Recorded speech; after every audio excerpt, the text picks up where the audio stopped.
Avon Resources Limited is a gold exploration company with significant projects in British Columbia, Saskatchewan, and the Yukon. Trading on the TSX Venture Exchange, symbol ABN, and the pink symbol ABN-AF. Surrounded by world-class gold deposits and mines, Avon's 23,000 hectares Forest Kerr Gold Project is located in the heart of the Golden Triangle in northwestern BC. For more information, visit us at avonresources.com. Welcome to the Goddard Report. Comments made on the Goddard Report and TalkDigitalNetwork.com are an expression of opinion only. Here is Jim Goddard. My guest is investigative reporter Spencer Fernando. You can find his articles at SpencerFernando.com. Welcome back to the show, Spencer. Good to be here. Spencer, is George Soros funding the destruction of Canada? Well, in many ways, he's funding groups that are certainly trying to destroy the Canadian energy industry and certainly want to have us have no real border at all. If you look at, the Tides Foundation, a lot of these different groups, even groups that seem like they're Canadian but actually get their money from groups funded by Tides, and then the funding kind of leads back to Soros in many cases. It's interesting because they only go after the Canadian energy industry. You don't see many protests against the U.S. energy industry. You don't see many protests against, Saudi Arabia or Venezuela, for example, where horrible human rights problems there. Canada has, our oil industry has the best labor standards and the best environmental standards in the world. And yet we get attacked the most by these international groups and these so-called Canadian groups that are actually funded by international groups. And, again, when you look at the issue of borders, George Soros has been very clear. He doesn't think countries should really have borders. He's a big fan of the European Union with all their borders broken down. And I think he's trying to push the same thing here in Canada. So, I think anytime someone, a very powerful person, with a lot of influence, is trying to spend a lot of money to change the politics of a country, I think that's something we should be worried about. And what's interesting is that there's so much attention on U.S., even in Canada, so much coverage of what happens in the U.S. and all the talk about Russian influence there, but so little talk in Canada about, influence of individuals like Soros and a lot of other groups that are really trying to change Canadian politics. I think that's something we should be confronting a lot more in Canada. And one way I'd confront that is you'd have to investigate all these organizations that claim that they're Canadian fighting against our energy industry. And you have to put, I think, much stricter bans on foreign money coming into the country. We can't have foreign groups undermining our energy industry. Should the Conservative Party of Canada have a leadership review at their convention Thursday through Saturday in Halifax? At this point, I don't think that would be helpful. I definitely have some concerns with Scheer. I think he needs to be a lot tougher. I think, they should be embracing a lot of what Maxime Bernier is saying. That said, at this point, it's not the same situation as you had with the PCs where there was a big scandal, PCs in Ontario where there was a big scandal, even though Patrick Brown was not treated well. I don't think process was unfair to him. But there's nothing even close to comparable to that. And the Conservative Party right now, every leader generally, it's the rule, gets a chance to run in one election. We'll see how Scheer does, but he's the leader of the party at this point, and that's not going to change before the next election. At the last Conservative Party leadership vote, why were the ballots destroyed right after the vote was taken? That's a very good question. I think that was a serious mistake. I don't know if there's some sort of conspiracy aspect to it. Nobody knows at this point because they were destroyed. But that's the problem. When you have such a close vote, especially when Bernier led on every single ballot except for the last one, and then Scheer barely won it, I think you have to keep the ballots in that case. You have to make them, make it very reviewable for people. Because if you don't do that, then you give, fuel to people who are concerned about the process, and legitimately so. I could see why people are concerned because it was so close. And the issue that they face now is, if Bernier and Scheer have tension, Scheer can't, if he gets rid of Bernier, then that would break up the party in many cases. You have someone who half the members voted for. You can't just push him out of the party, especially when he's saying things that I think the majority of conservatives agree with. So destroying the ballots definitely, I think, has still caused some trouble today where a lot of people still have doubts about what happened. Who would be better at developing a strong relationship with President Trump, Andrew Scheer or Maxime Bernier? I think Bernier would be better at it. I think I think his thinking is more flexible in terms of economic issues, especially, and I think he's less about virtue signaling, definitely, than Trudeau is, for sure, and probably even a little bit less than Scheer, I would say. I think Bernier would be very cool and rational in how he handles things, and I think that's how you have to deal with the United States. Because if you look at Justin Trudeau's approach, where he tries to play to both domestic politics and trade at the same time, hasn't worked out too well. It's really damaged our relationship with the U.S. And people forget about a year ago, the U.S. was really focused on Mexico, not happy with Mexico. They wanted a quick deal with Canada so that they could move on and focus all their attention on Mexico. And now things have totally flipped around. So Trudeau and Freeland have led us to the point where the U.S. is now very close to a deal with Mexico, and they'll then present that deal to Canada and say, look, yeah, we've agreed on all this stuff. You guys kind of take it or leave it. And I think Bernier would have handled that much better. Does Prime Minister Trudeau believe in Canada first? Not at all. I mean, he clearly does not. Clearly puts the interests of foreign countries and foreign institutions ahead of Canada. You just have to look at the way he treats people who question him. I mean, he said that woman in Quebec who asked him questions said she had no place in Canada. That he said fear is the biggest danger to Canada. And then he says conservatives are spreading fear, so that's really his way of saying conservatives are the biggest danger to Canada. And then he goes and says, a Canadian is a Canadian is a Canadian when it comes to convicted terrorists keeping their citizenship. So he seems to reward those who are not Canadian and reward those who hate Canada. And then he punishes those who love Canada and want to stand up for it. How safe is Canada's infrastructure? We saw the collapse of the bridge in Italy. France just did a study and found out over 800 bridges there are in danger of collapse. Is our infrastructure safe? I don't think so. I mean, there's an infrastructure deficit across the entire country. I think one thing we've seen really building up for generations and still getting worse today is governments keep expanding their role into more and more areas. And the more they do that, the more they start forgetting that really the core job of especially a national federal government is national defense and national infrastructure. Those are the two things you really have to get right. And I wouldn't, hopefully nothing bad happens with bridges, but I wouldn't be surprised if, we face issues in Canada because it has been underfunded for so long. That's really one of the areas where large amounts of government spending can be helpful, because you don't just get the infrastructure for a day, you don't just create jobs for a day, but it helps build the economy for a long time. And unfortunately, governments have been more interested in expanding their role into every other aspect of our lives, while key issues don't get solved. We'll have more with Spencer Fernando right after the break. Hi, I'm Douglas Mason, President and CEO of Rainy Mountain Royalty Corp., RMO, on the TSX Venture Exchange. Rainy Mountain's Brunswick property is located in the Rideout Scheer Zone in Ontario, with grab samples running as high as 32 grams per ton gold. A follow-up drill program to test numerous targets located by recent groundwork is planned for early 2018.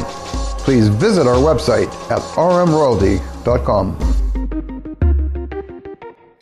MGX Minerals is revolutionizing the new energy economy with patented lithium extraction technology, replacing traditional solar evaporation using low-cost, low-energy nanofiltration. The first system of this paradigm shift technology is currently being commissioned. MGX Minerals trades on the CSE, symbol XMG, the OTCQB, symbol MGXMF, and Frankfurt, symbol 1MG. For more information, visit our website, mgxminerals.com.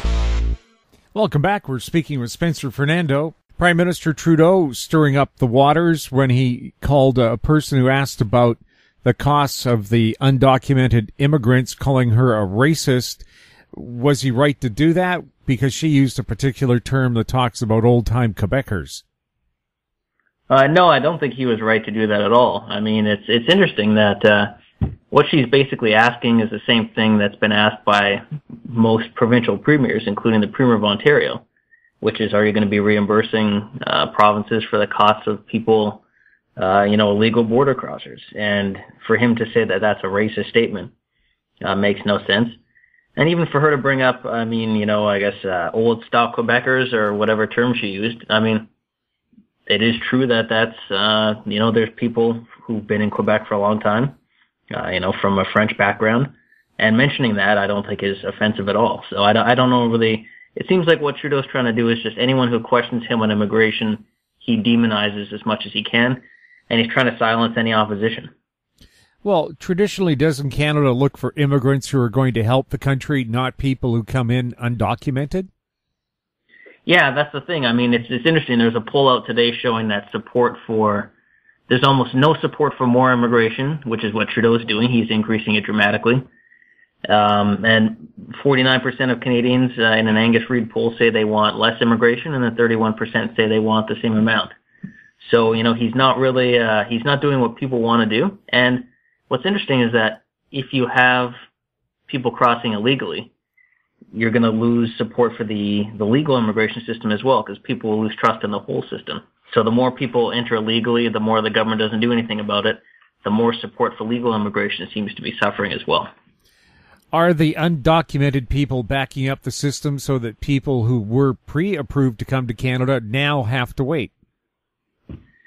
Yeah, I mean, it slows it down for everybody, right? So people who are following the legal system, they have to wait longer because the government has shifted personnel from the legal system to dealing with people crossing illegally. So they've tried to claim that nobody's waiting, but there's only a limited amount of people in the government who work on immigration issues, and they've shifted many people over from legal to illegal immigration. So obviously people are waiting longer, and that creates a terrible incentive because people will look and see that it makes more sense to enter Canada illegally. You get in quicker, you don't have to wait, you get everything provided to you, than it does to follow the legal system.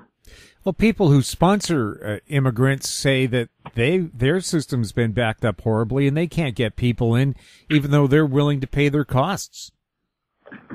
Exactly. I mean, we only have there's only a limited capacity every year, and if the government is letting more people in illegally, then it means that people crossing using the legal system will suffer. So, again, I mean, it's almost what makes it so disturbing is that the Trudeau government is taking actions that, on the one hand, will undermine support for the entire immigration system, which will lead more people to question the system.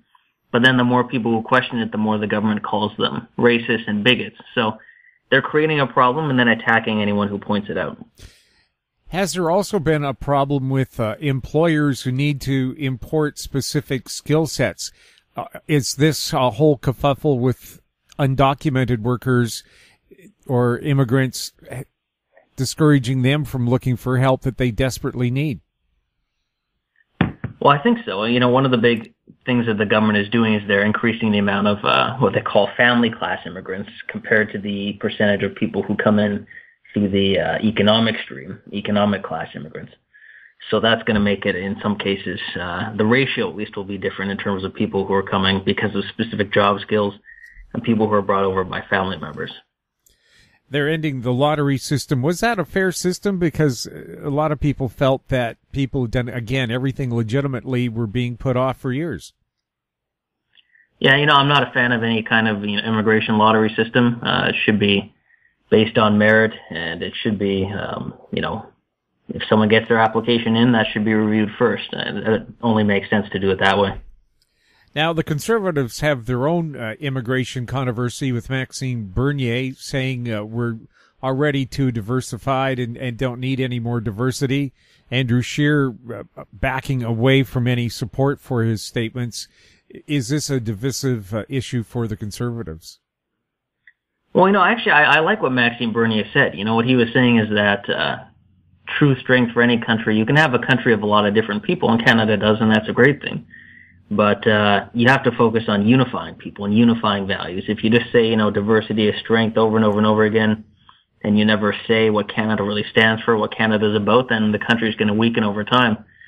So I think he made a good point saying, you look at what happens in Europe. There's a lot of people in Europe who clearly aren't integrating, clearly don't have values that are lining up with, the idea of, human rights and freedom. And that's causing serious problems, and we don't want to see that happen in Canada. And I think that's what Bernier was warning about. And, I think it's one of those things where I think the majority of Canadians will actually agree with what Bernier says, but much of the media and much of the political class will still demonize him and try to make it look like nobody agrees. So I think he should keep saying what he's saying.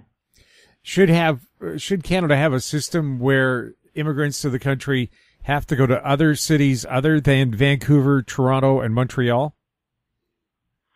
Yeah, I think it makes sense to distribute it relatively based on population. I think that's important. I mean, at a certain point when people are in the country anyway, that people are free, so they can move wherever they want. So that often does happen. People go to one part of the country to start with, and then when they can move, they move. But I think more important than that is that we need more emphasis on what are Canadian values and what we do and don't accept. We saw the Trudeau government try to remove the condemnation of female genital mutilation and honor killings and forced marriages. They thought it was offensive to say that that's not acceptable in Canada. But I mean, that isn't acceptable in Canada. We need to be able to say that, and we need to make that clear to people before they become citizens. The courts have already made it clear those things are illegal, so why shouldn't the government support that? Exactly. And, again, it's, if you say that every single culture or every single cultural practice is equal, that really doesn't create a strong country. Because, I mean, think about it. One of the reasons a lot of people leave other parts of the world to come to Canada is because we have a culture and a lifestyle here that gives people a lot of freedom, that gives people human rights, equal rights for men and women, equal rights for religion. And so I think to say that we're going to somehow just forget that and forget the values that create Canada and make us a great country, then that kind of destroys the reason a lot of people come here in the first place. So I think we need to accept that there are Canadian values. There are things we do accept. There are things we won't accept. And we need to have the toughness and the courage to say that. We're not all that far off from another federal election. Could immigration become one of those issues that becomes a big deal? I think so. I think especially illegal immigration, the issue of how the border is handled. But I also think the increased immigration levels of the Trudeau government could be an issue. I mean, again, that poll came out. Only 6% of Canadians want more immigration. 49% say they want less. And 31% say they want the same amount. And Trudeau's really increasing the numbers. I mean, under Harper, it reached a peak of 260,000 people coming in every year, which on a per capita basis is already a lot of people for a country, one of the highest immigration rates in the world. Trudeau is increasing that by about by 2020 to about 350,000 people a year. And that's a huge increase. And nobody voted for that. Nobody was really asked about that. And it's being done against the will of the Canadian people. So I think the Conservatives will have to be tough and careful in how they handle it, because the media will obviously demonize them as racist or anti-immigrant if they say that they want less immigration. But even just going back to the levels under Harper, that's still a pretty high number. And I think people have the right to have a full conversation in an election about how much immigration we want in the country. Have you heard from people the comment, we still have a lot of homeless people in Canada sleeping in doorways. Why can't we look after them first and then start looking at immigration? Yeah, actually, I talked about that on Twitter yesterday, especially in the context of legal immigration.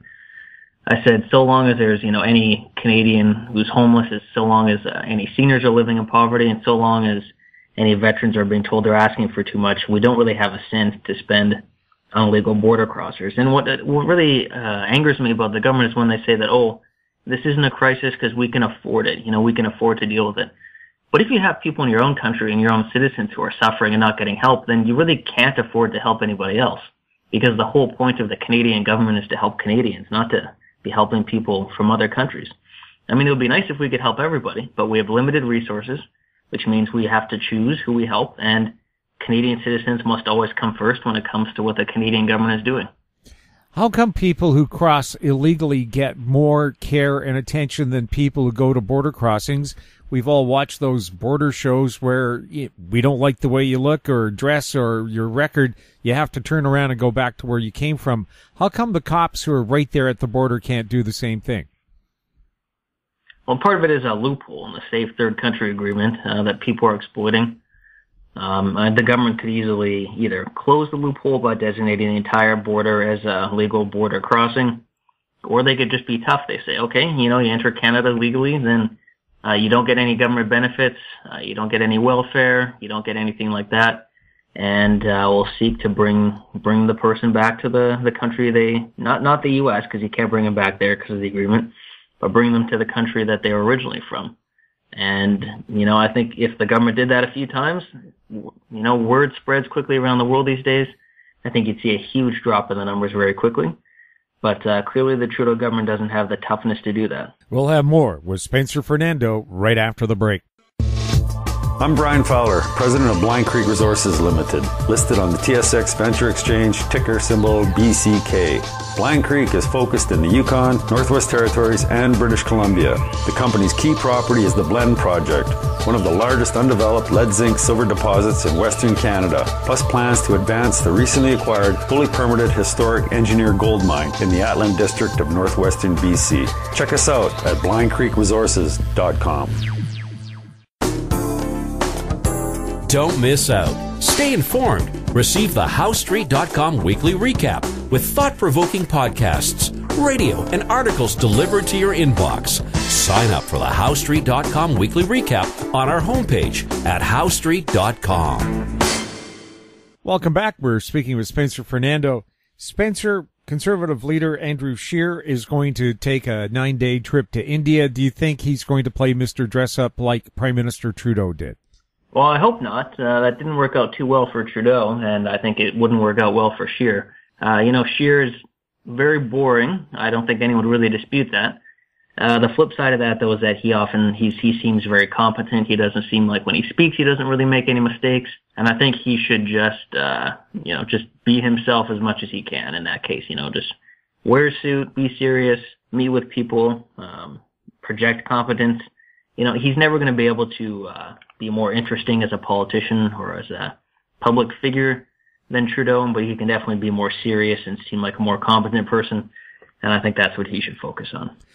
I don't hear or see a lot of comments from him on a lot of issues. Is this just a case of the Conservatives letting the Liberals drag enough rope around that they hang themselves? It's tough. It's sometimes even in my own mind I go back and forth, even with all the stuff with Bernie and everything. There's always the chance that it's a strategy, which is that you let certain Conservatives speak to certain segments of the party and get attention, and you insulate Scheer from any controversy. That could be what they're doing. The other part, though, is sometimes I think that they're just still too afraid. Some of the central organization of the party is afraid of the media, is afraid of the Liberals, afraid of being attacked in the way the Liberals generally attack people, so they're trying to be as careful as possible and distance him from any controversy whatsoever. And, it's going to be tough. Trudeau gets a lot of attention. Trudeau tweets, he talks, he gets tons of media coverage. Scheer normally doesn't get that much attention, so they're going to have to work pretty hard. Sometimes they're going to have to even embrace controversy. He still needs to get his name out to more people. People need to get used to seeing him, and he still has a lot of work to do there. Will Scheer adopt a Doug Ford attitude and not have a media bus or media plane when he starts his campaign? I'm not sure. He seems to have taken generally a less antagonistic approach to the media. But, if it worked well for Doug Ford. Today you can bypass the media in many ways. Just go right to people online on Twitter and Facebook. So we'll see if he does that. But so far it seems like they're being a little careful. NDP leader Jagmeet Singh wants to run in the by-election in Burnaby, replacing Kennedy Stewart, who wants to be mayor of Vancouver. Do you think he has a shot of winning that seat? I think Kennedy Stewart only won very narrowly over the Liberal candidate there. So would Jagmeet be in for a tough battle? Yeah, I think it could be tough for him. I know the Greens have said they're not going to run anybody out of deference to him, so that's interesting. That could help him. I think he's going to take a very anti-pipeline stand, so that could help him in that area. And his party's going to put a lot of resources into it, but, the Liberals especially, I think if they could beat him there, they would see that as a way to really cripple the NDP. And the Conservatives didn't finish too far behind either, so I think they'll put a lot of effort in there as well.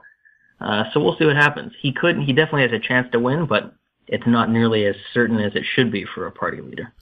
Yes, and that riding doesn't have a high Sikh population status. I think it's a very mixed riding. That is true. Mm-hmm. And I think one part of it's probably the most racially mixed part of Canada.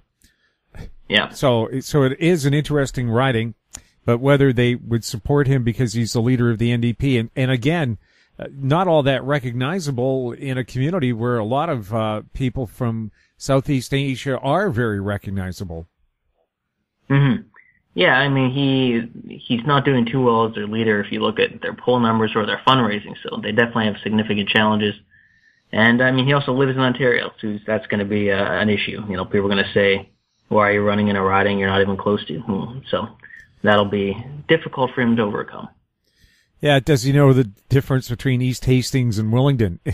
I lived in Burnaby for most of my life, so I kind of know the neighborhood, and you like your candidates to know your neighborhood if they're going to represent you in Ottawa. Yeah, that's why he'll probably try to focus it on the pipeline. He'll try to make it a more nationalized election as opposed to a local, because he wouldn't do well in a local one. But if it's focused on national issues, he has a bit more of a chance. My guest has been investigative reporter Spencer Fernando. You can find his articles at spencerfernando.com. You're listening to the Goddard Report on TalkDigitalNetwork.com. Find us on Twitter at TalkDigitalNet. Questions for the show can be sent to info@howstreet.com. I'm Jim Goddard. Thanks for listening. Comments made on the Goddard Report and TalkDigitalNetwork.com are an expression of opinion only. The Goddard Report is available online and mobile at TalkDigitalNetwork.com. The Goddard Report is a production of Howe Street Media Incorporated.